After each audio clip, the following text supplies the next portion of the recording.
Hello, YouTube, and welcome back to another episode from the Debate Gate Sports Podcast. More of a video today. Actually, it's going to be our second solo episode, so just Gavin today. You guys will probably enjoy this so much more without having to hear Josh the whole time.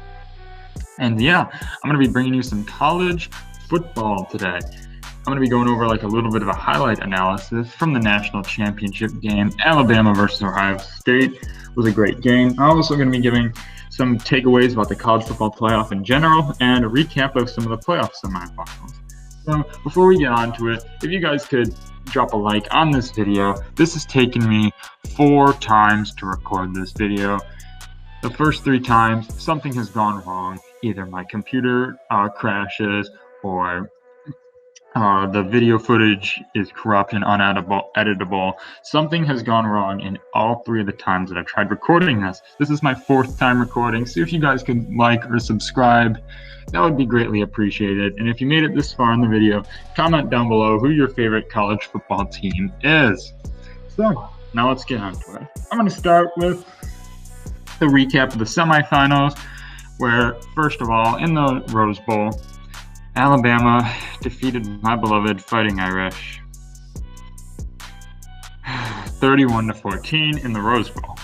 And yeah, I'm going to be pretty frank with this. Notre Dame, they did not have a good game. They kind of got outplayed by Alabama on both sides of the football. They could not stop Devontae Smith. But hey, Notre Dame, the first and only team to hold Alabama to under 35 points in 735 days. Probably more now. But, so yeah, I'm going to be annoying about that. Then Notre Dame still had a great season, but Alabama just outclassed them in every possible way in that game. They lost by 17.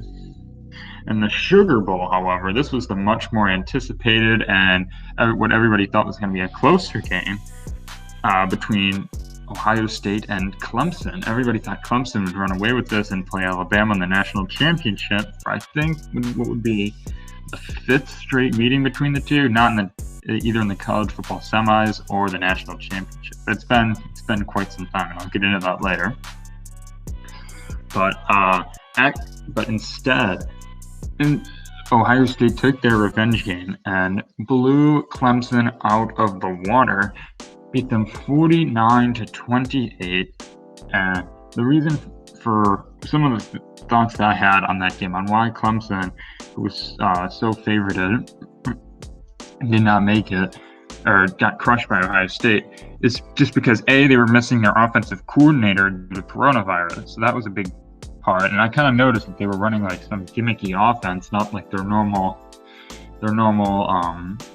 offense, which consists of a lot of like deep balls and good routes by the receivers to get a lot of separation. Said they were running like more like options with Trevor Lawrence, using him to run more and like a lot of like tosses and stuff that you might see Matt Nagy running in 2018. And as well as that, on the defensive side of the football, they were missing 2 of their best defenders. One of them in the first half, they were missing Nolan Turner because he got a targeting penalty and was ejected in the ACC championship against Notre Dame. So he was out for the first half, came back in the second half. But then in the first half of the semifinals, James Skalski got ejected for a targeting hit on Justin Fields. So he was out for the first half, or he was actually out for the rest of the game.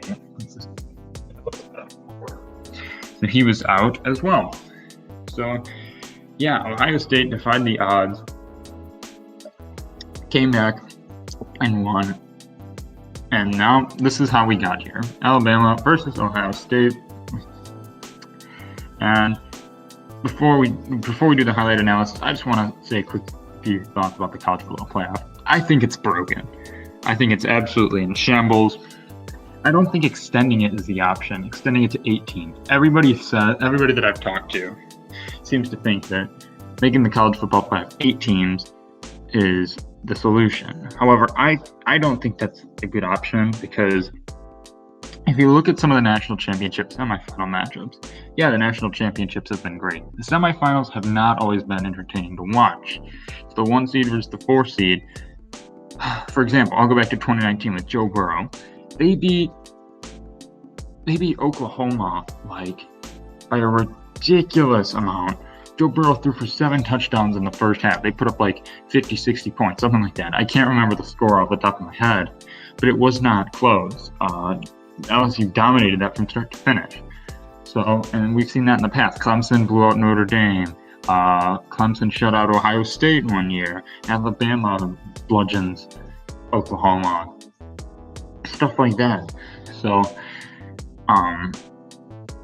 yeah, so those kind of games, if it's like the 1 versus the 4 seed, the 2 seed playing the 3 seed, what's to say that if we extended the playoff to 8, where the 1 seed would play the 8 seed and the 2 seed would play the 7 seed, 3 play the 6 seed, and the 4 play the 5, what's to say that those games wouldn't be blowouts as well? If the 1 seed's doing that to the 4 seed, what's to say that it'll be any different versus the 8 seed? For example, this year, Bama played Texas A&M in the middle, like 2/3 of the way through the season, and Texas A&M was the 5 seed, beat a 5 seed, or 5th ranked team in the country, whatever.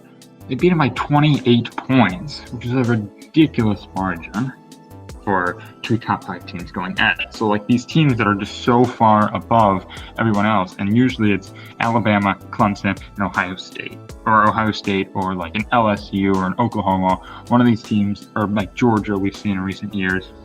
There's usually Bama, Clemson, and then that odd team that's usually really good when they hit on a recruiting class.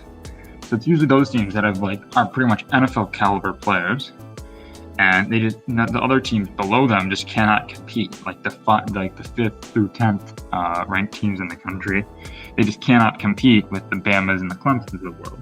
What I think they should do instead is make it a 2-team national championship again. I think bringing back the BCS is better. Why? Because then it brings relevance to the other bowl games again, the Peach Bowl, the Fiesta Bowl, the Sugar Bowl. A lot of these games now aren't watched as much as they used to because ESPN's promoted this as like college football playoff or bust. And what all these high school recruits that are picking their colleges, if they see Alabama and Clemson and Ohio State always in the national championship contention, where are they going to want to go? They're going to want to go to Alabama, Clemson, Ohio State, all these teams that have dominated the college football playoffs. However, we didn't see this before with the BCS and having all these other bowl games because the power was a lot more balanced. You see, we had teams like Auburn, Florida State. Bama was still always relevant, but they were never as dominant as they are now.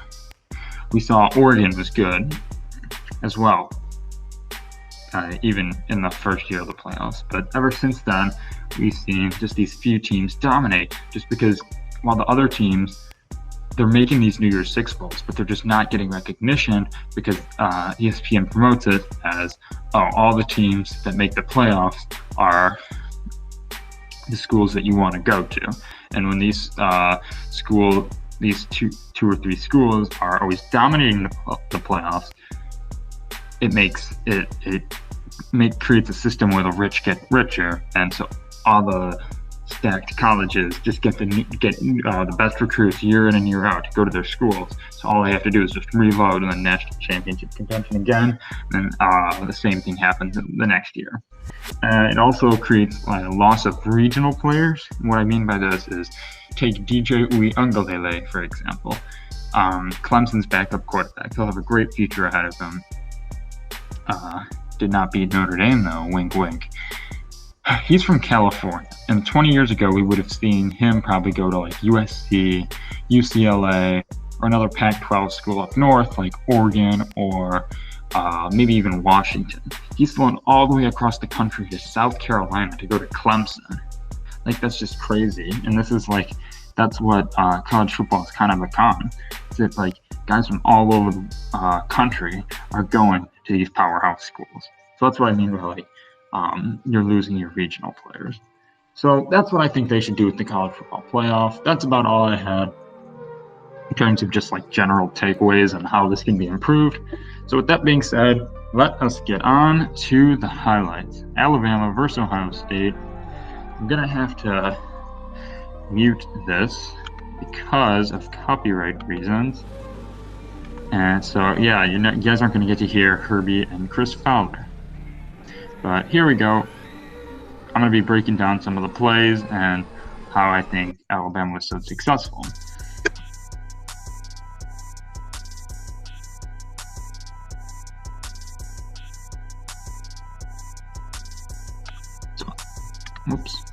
So I think Najee Harris is going to be a franchise running back in the NFL, and I don't understand why all these analysts are so down on him, talking about him as like a day 2 pick, like a second, third, fourth round pick. I don't understand why. If we've seen Clyde Edwards-Helaire get picked 32, and he's had a lot of success with the pass-happy Chiefs, and he's had success as a runner and a pass catcher, Najee Harris is just a bigger, better Clyde Edwards-Helaire. Incredible catch radius, super strong legs, and has an ability to like fall forward and has terrific like second effort. So I don't understand what the weaknesses that these quote-unquote experts seem to think that he has, and why he will not be good in the NFL. Plus, we've seen Alabama running backs be terrific in the past. Like half the running backs in the NFL have been Bama running backs in the past 10 years. So I think he'll be terrific, and we'll see more highlights of him as the video goes on.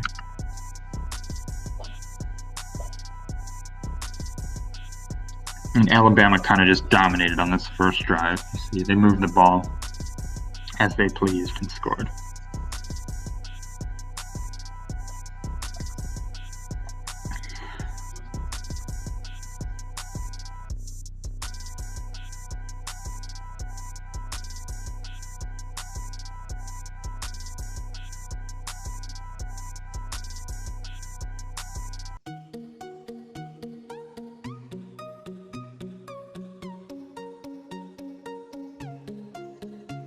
What a snag. Ohio State uses their tight ends so much in their passing attack, and they were key to their victory over Clemson. I think they had combined like 3 or 4 touchdowns, which you love to see when you have such a great quarterback like Justin Fields. Having these tight ends as elite pass-catching threats, it's awesome. They have like Jeremy Rucker and Luke Farrell. Both of these guys are extremely, extremely good. Had great years. You see this incredible one-handed snag.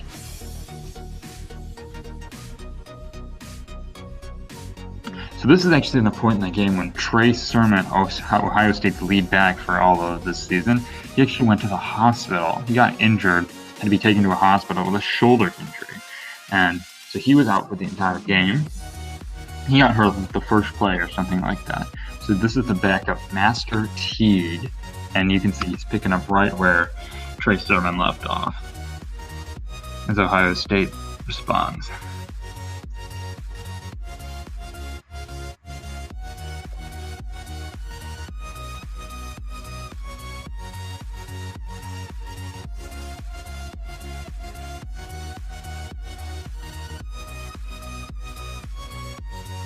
This is just the start of the highlights that you'll see from Devontae Smith coming up here in the first half.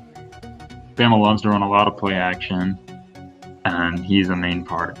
As you see right here, this might be my favorite. This might be my favorite play call of the night.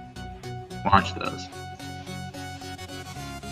So we see initially, here's Devontae Smith right here, and I already mentioned they run a few rollouts, play action. They fake the run. You see Devontae Smith. He acts like he's running up this way, right? Instead, he stops. The entire defense shifts to the right. He stops. He uses incredible change of direction. Cuts back into the flat. Easy pass, and just has to beat the safety Proctor to the corner, which he does easily, creating confusion and letting Devontae Smith what he does best. You'll see this again right here. The entire defense shifts, just wide open in the flat, beats him to the corner using his speed.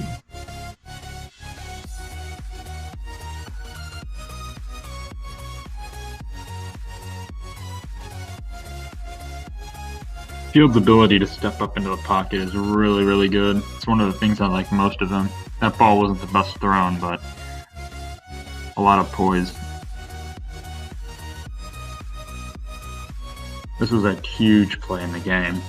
Because Alabama's offensive line is usually rock solid, but Mac Jones with a rare turnover there. Great play by the Ohio State defense. And you'll see this will set up short in the field for an easy touchdown run. So this game is actually pretty close. Like 17 minutes in, 12 minutes to go in the second quarter. Now they're up at 14. Ohio State was hanging in there good.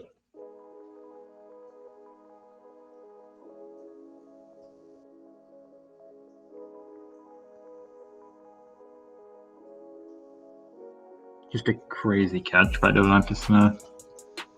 He just owns one-on-one coverage. And just more power running by Najee Harris.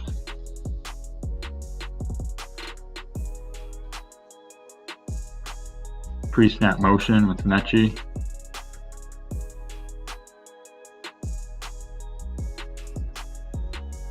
Like I said, this is why I think he's going to be terrific in the NFL.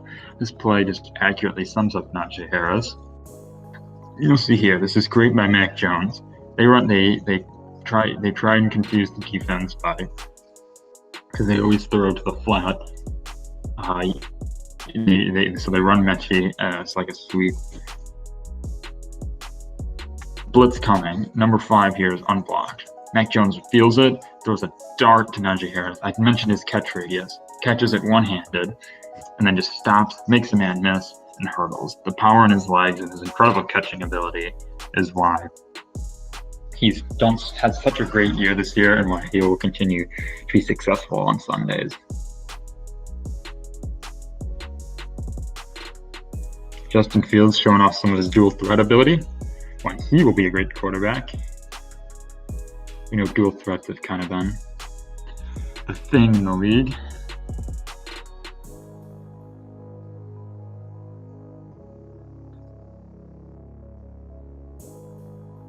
So Ohio State has to settle for a field goal with 5:22 remaining.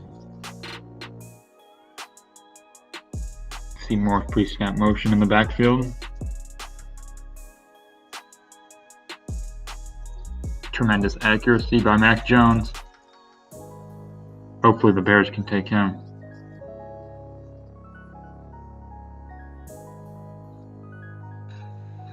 So I found this play really interesting as well, because I've mentioned how good Devonta Smith is in one-on-one coverage, and Najee Harris. You see on the bottom line here, they're showing off his incredible rushing stats. So the presence of the run makes Ohio State bite. You see all these guys in all the linebackers, they step up to try and protect the run. This leaves Devonta Smith on one-on-one coverage up there, which he dominates, beats Shaun Wade. Great throw by Mac Jones for a big gain. The presence of the run and having a Heisman Trophy winner receiver, you see what that does. Similar to his first touchdown, they use him as they use some trickery with him in the backfield. Another throw out to the flat for a touchdown. Look, 1, 2, 3 times he changes direction. As the poor guy guarding him, they set up a nice mismatch so that all he has to do is just once again beat the corner. Number 20 is left guarding him. And here, I'll go back. We can watch it again. 1, 2, 3. Out in the flat. Have to force these two on him. And once again, just beating him to the corner. Great play call by Steve Sarkisian. They score one more in the half. Devonta Smith putting up ridiculous numbers in the first half of this game. Alabama starting to run with it early. This one was just very unfortunate for Ohio State. You'll see here when Herb Street analyzes this. And we have an ad. So I'll cut this.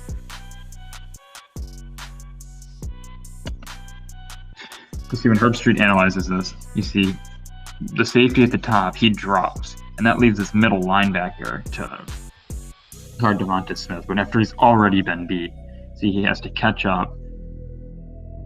No doubt that Miz isn't going to make that play.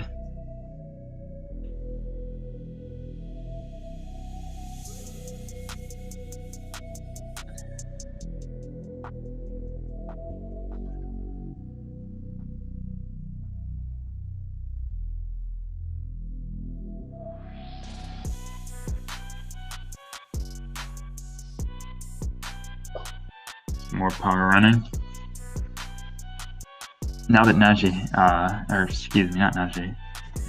Harris, Devonta Smith, now that he's had such incredible numbers, they have to respect the pass a little more, and that's opening up holes for Najee Harris to run through. And this is actually a point where Devonta Smith was hurt. He got injured his hand, and was out for the rest of the game. Also back this playoff. They like to run these RPOs. Usually it's Devonta Smith on the outside here, but they run little slants with him. If they don't hand the ball off, they run these slants. And the connection with Mac Jones and his receivers, this guy's usually open for like a 12 to 15 yard play. And it's usually more with Devonta Smith. They ran this play probably 100 times against Notre Dame, and it worked like 100 out of 100 times.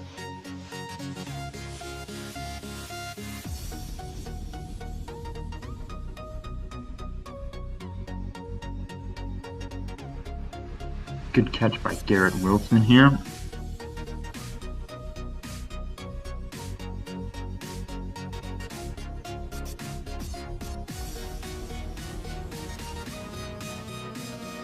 This is where I love, this is why I think Justin Fields will be so good. His dual threat abilities help them so much. This is just a perfect clip of him as a runner. Looks like he might get stopped at about the 50. Boom, makes a man miss, gets about 30 extra yards. These are the plays that are huge for going up against Alabama. And you see his two best plays of the night. First, that run, then he throws an absolute dart off his back foot right to Garrett Wilson, trying to bring Ohio State back in the game. You watch this. A great route by Garrett Wilson, but then with pressure in his face, just on his back foot, touchdown. Alabama back to work. This is Najee Harris's backup. And you'll see he might fill in his shoes pretty nicely with that run. Usually with Bama running backs, it's just next in line. More pre-snap motion, and instead this time they do hit the check down and he scores a touchdown. They'd kind of been using the jet sweep as a decoy the majority of the game. This time they use it, get this guy's first career touchdown. Slade Bolden. This is a poor job by Ohio State's defense. Just kind of laziness. He doesn't seem to be going full speed, Sean Wade, the guy who's guarding him. And that's how Mac Jones hits him, and he just wins the race to the corner. More pre-snap motions using Harris. They fake it to him. Find Mechie in the seam.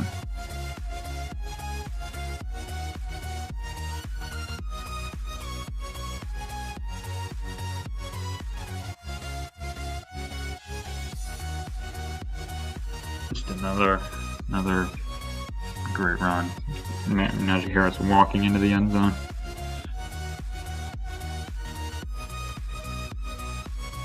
Big offensive line for Bama allows that to happen. You'll see they're up big, 6-22. Ohio State kind of knows they're done. So the rest of these clips here aren't that unimportant, so I might just fast forward a few of them.